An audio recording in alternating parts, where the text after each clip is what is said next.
gaurko osasun batzordiari. Beri moduan, gai zerrendako lehenengo puntua 2019ko martxoaren 20 egindako bilkuraren akta irakurrita hala badagokio honestia. Norbaitek zer esateri daka, ez, beraz onetsita geratzen da. Ta gai zerrendako bigarren puntuan bi ekimen ingo ditugu batera. Bata Euskal Herria Bildu taldeak aurkeztuta Osasun Sailaren eta Onkologikoa Fundazioaren artean sinatutako lotura hitzarmenaren inguruan azalpenak eman ditzan, eta bigarrenak Eusko Abertzaleak eta Euskal Sozialistak eskatutakoa jakitera emateko Osasun Sailaren eta Kutxa Fundazioaren artean onkologikoa Osakidetzako zentroen sarean integratzeko sinatutako hitzarmenaren helburu nagusiak eta ekarriko dituen abantailak bai antolakuntza aldetik, bai pazientei eman beharreko zerbitzuaren kalitatearen aldetik. Beraz, lehen bizi Ubera andereak du ekimena aurkezteko txanda. Lehenik eta behin ongi etorria eman Murga andereari eta baita Berraondo jaunari ere. Eta, zuzenean ja gaira sartuko naiz. Uztailean, Osasun Sailaren aldetik notizia iragarri zenean, hiru sensazio edo hiru emozio, ez? Azaleratu zitzaizkigun. Alde batetik harridura, bestetik poza eta bestetik prudentzia, ez? Notizia harriduraz hartu genuen, aldi berean poza sentitu genuen, eta bestetik kautelaz jaso genuen Osasun Sailak iragarri zuenean onkologikoarekin lotura hitzarmena sinatuko zuela. Guretzat eman den urratsa oso garrantzitsua da.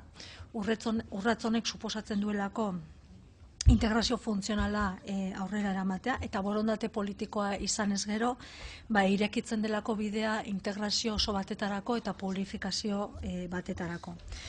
Gure taldeak aurreko legegintzaldian asko borrokatu zuen gai hau, onkologikoari publifikaziorako bidea irekitzeko. Euskal Herria Bilduren ekimenez 2013an etxe honetan proposamen bat onartu zen, baina ordutik aurrera gobernua ezeskoan kokatu zen eta gobernuak ez zuen urratsik eman, ez? Eta gainera privatizaziorako urratsak eman ziren, zeren onkologikoan Logic enpresa ezarri zen, alegia enpresa pribatuei lokairuan espazioak eman zitzaien eta bestelako norabidea ireki zen.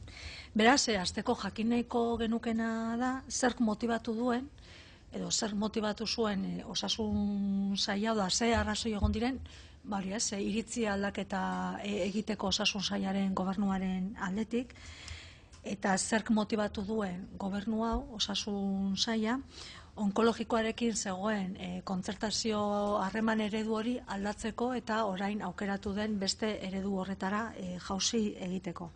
Zeintzuk izan dira arrazoiak?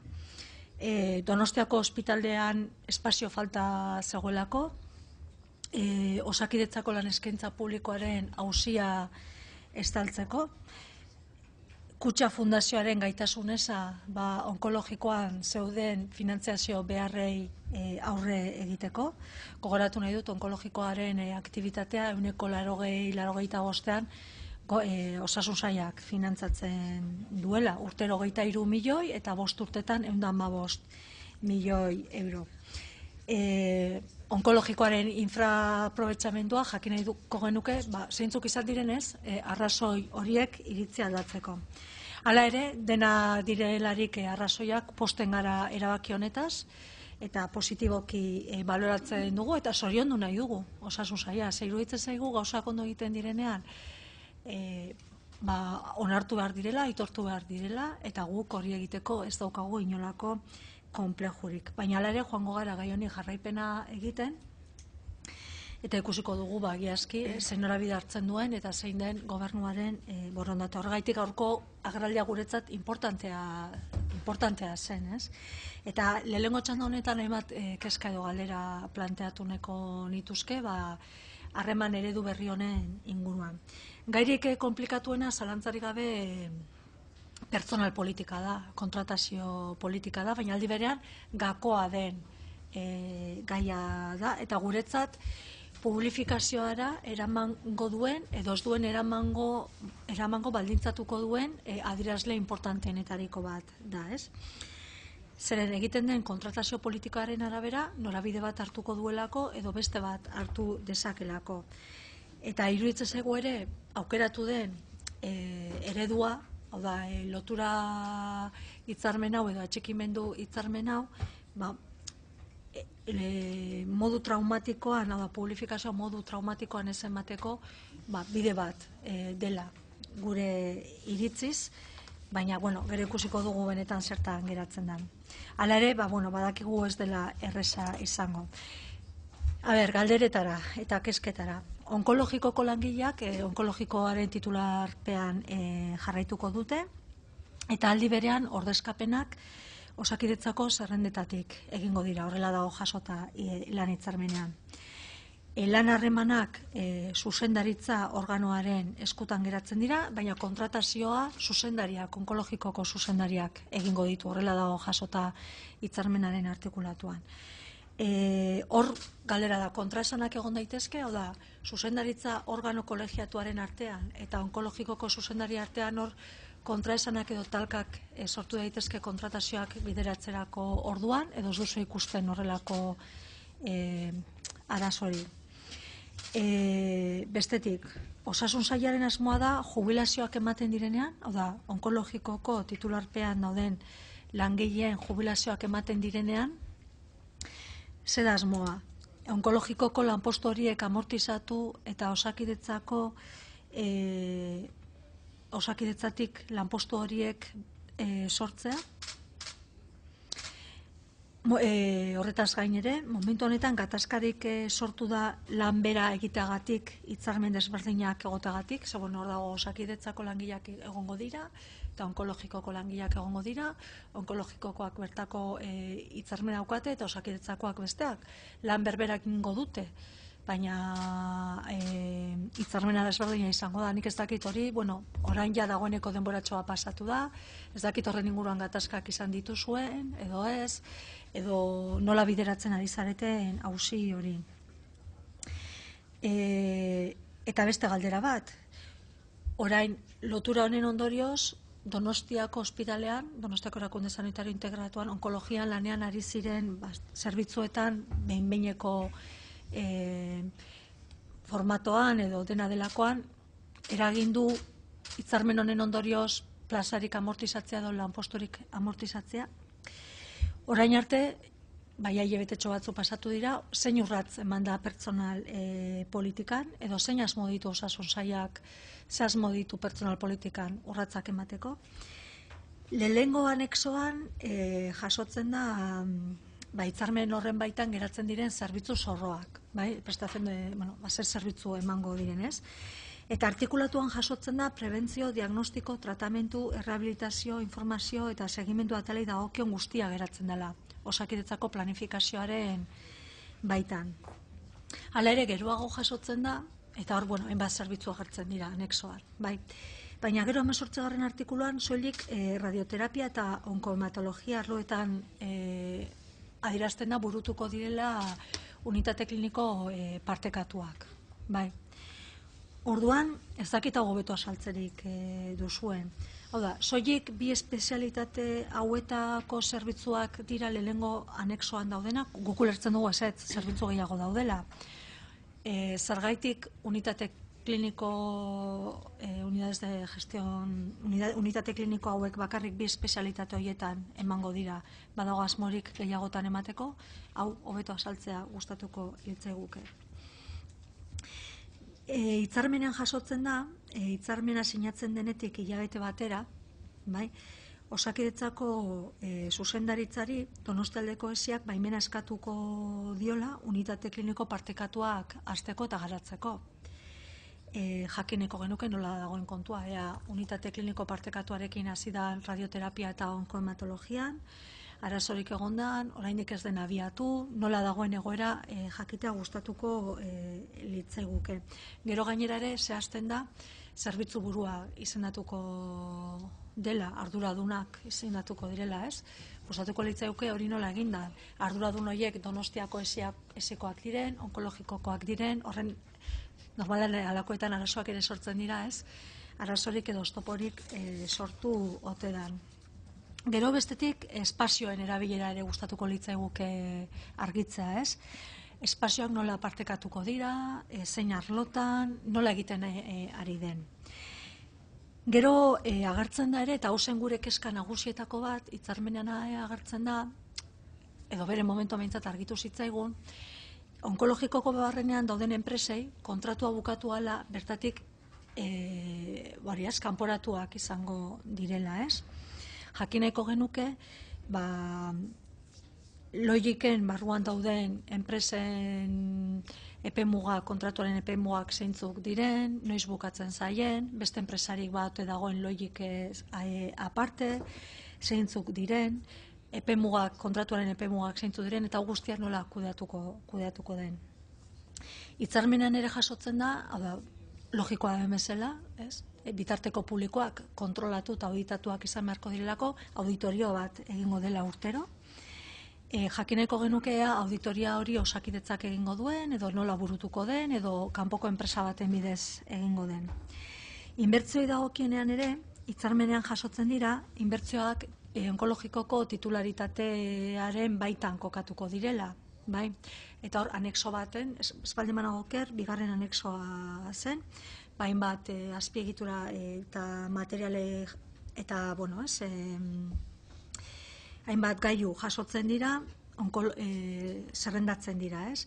Baina gero ere jasotzen da, inbertsioak modu bateratuan egin ditzakela Osakidetzak eta onkologikoak. Orduan, hori egiten den kasuetan, horien titularitatea noren eskutan geratzen da. Osakidetzaren esku, erdibana, onkologikoaren esku, gustatuko litzaiguke nola geratzen den inbertsioaren titularitatea biak batera egiten dutenean. Eta bukatzeko, hitzarmenak 3 urteko iraupena izango duela jasotzen da. Orain arte zen 4 urte gehi bat, eta bai jasotzen da urtez urte luzatzeko aukera. Ez dakit, bai azken naia, etorkizunera begira honekin ze asmo daukazuen. Eta besterik gabe, eskerrik asko. Anderea, ondoren Euskal Sozialista taldetik Rojo Andereak du hitza. Sí, gracias, presidente, y buenas tardes a todos. Creo que el asunto que hoy nos trae a esta comparecencia es algo sobre lo que se ha hablado mucho esta legislatura y en otras, pero que ha adquirido una importancia especial en los últimos tiempos de esta legislatura. Por lo tanto, en esta primera intervención decir que escucharemos a la señora consejera, que entendemos que después de la intervención, además de la señora Ubera, pues profundizará en todo aquello que se plantea desde la petición de la propia comparecencia y ya en los siguientes turnos lo utilizaremos para preguntar. Eskerrik asko Rojo Andrea, ondoren Eusko Abertzaleak taldetik Orbegozo jaunak du hitza. Eskerrik asko, presidente jauna eta arratsalde on guztioi. Guk ere aurreko txandan Rojo Andreak esan den bezala, ez da lehenengo aldia gai honen inguruan hitz egiten dugula batzordenetan, baina bai uste dugu oso garrantzitsua dela, batez ere azpimarratzea, bai osasun plan orokorraren baitan, baita ere duela gutxi bertan aurkeztutako onkologia planan, ze garrantzia eman zaion, azken finean, ahalik eta osasuna onkologia arreta onena lortzeko, hainbat eta hainbat ekimen, hainbat eta hainbat lan hildo jorratzeari, horri eman zaion garrantzia, eta horren barruan nola ez, onkologikoarekin sinatu berri den hitzarmen hau. Aurreko legealdian ere bai, egon zan nolabaiteko ardura edo talde batzuek euren ardura azaleratu zuten edo jakinarazi edo jakitera eman zuten onkologikoaren bideragarritasunari buruz eta etorkizunerako zein urrats jarraituko zituen Jaurlaritzak bermatzeko onkologikoaren etorkizuna eta baita ere Osakidetza eta onkologikoaren arteko harreman hori nola burutuko zen edo nola osatuko zen, guk uste dugu hitzarmen berri honekin nola baita ere hori finkatuta geratzen dela edo behintzat bide ematen zaiola onkologikoa eta Osakidetzaren arteko hitzarmen horren bitartez bide ematen zaiola onkologia arreta bateratu hori indartzeari eta zentzu horretan guk uste dugu oso positiboa dela, hitzarmen hori sinatu izana. Edozein kasutan guneko genukena jakinda eta horregatik egin genuen agerraldi eskaera da zehaztea edo pixka bat datu gehiago ematea edo sakontzea zeintzuk izango diren abantaiak pazienteek edo herritarrok jasoko ditugun abantaiak edo zertan nabarituko den onura horiek zertan nabarituko diren herritarren ikuspegitik, ez? Paziente emango zaien arretaren ikuspegitik edo zerbitzuaren edo zerbitzuen, hor partatuko duten zerbitzuen kalitatearen ikuspuntutik, ez? Zeintzuk izango diren onurak edo abantailak. Bestalde, uste dugu, eta horrela Darpón sailburuak ere bai aipatu zuen, ikerkuntza sustatzeko, edo esparru horretan ikerkuntza sustatzeko ere hitzarmen horrek balioko zuela, ez? Orduan, nahiko genuke jakin pixka bat ere bai, zertan nabarituko den hori, edo zertan erraztuko duen ikerkuntza sustatzea, ez? Bi erakunde horien artean egindako hitzarmen horiek. Eta, bueno, egia esan, duela gutxi sinatu zen hitzarmena, 4 hilabete asko jota, eta badakigu, oraindik ez dela denbora tarte oso handia izan, baina, gustatuko litzaiguke jakitea ere bai, zein urrats egin diren, zentzu horretan, hitzarmena aurrera eramateko, eta baita ere, pixka bat, jakitea urrengo urratsak, urrengo pausoak zeintzuk izango diren, ezta? Eta, bueno, bentsat gure partetik lehenengo txandan, horri izango litzateke gure alderak. Eskerrik asko Orbegozo jauna, eta, bueno, erantzunak emateko Murga Anderea eta Berrando jauna ditugu gurekin, beraz, zuena da izan.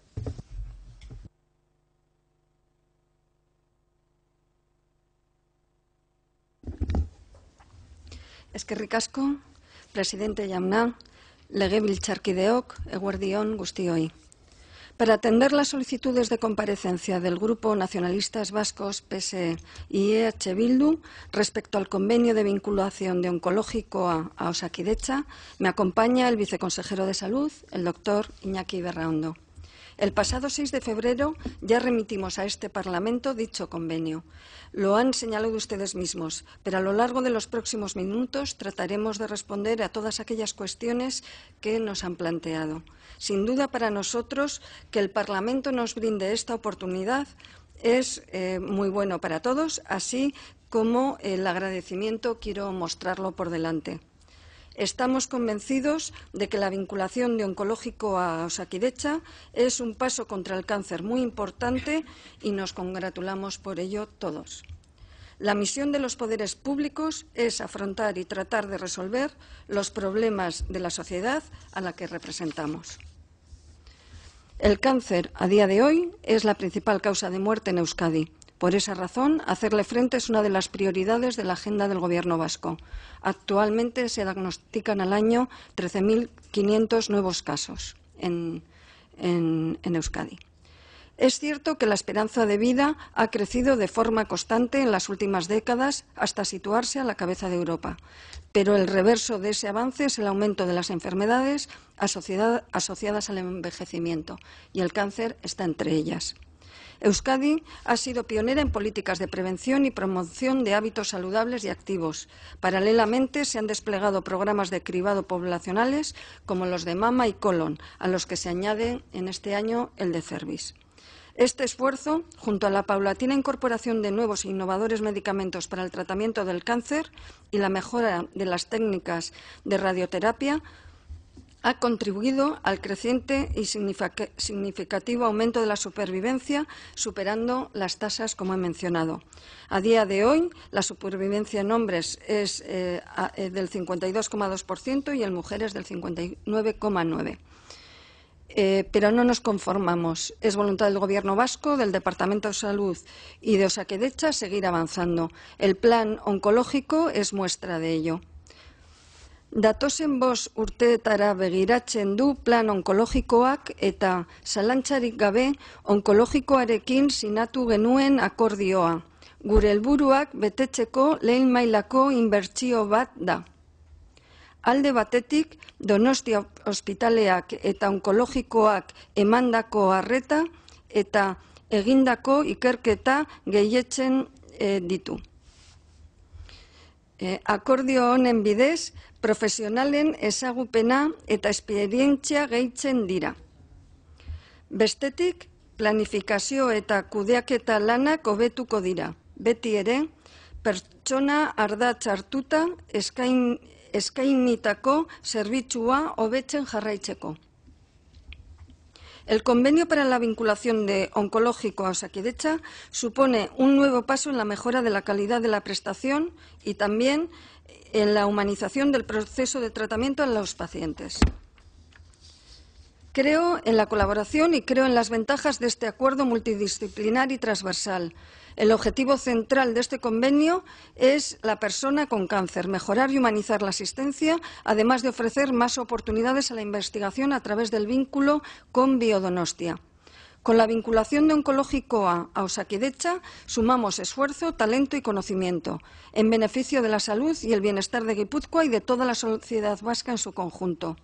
Este acuerdo consolida Osakidetza y le convierte en referente tanto desde el punto de vista asistencial como en el ámbito de la investigación oncológica. Osakidetzak eta onkologikoak bat egiten dute. Akordio hori esker, auzolanari esker, egindako bidea aitortzen da. Eta etorkizunari begira, arreta eta ikerketa hobetzeko aukerak zabaltzen dira. Bide honi jarraipena eman behar diogu, beti ere argi izanik, pertsonen eta familien osasuna eta orgizatea direla gurekin kizun guztien helburua. Cederé la palabra a continuación al viceconsejero de Salud, al doctor Iñaki Berraondo, para que les explique los pormenores de esta vinculación y posteriormente atenderemos a todas aquellas cuestiones que planteen sus señorías. Eskerrik asko.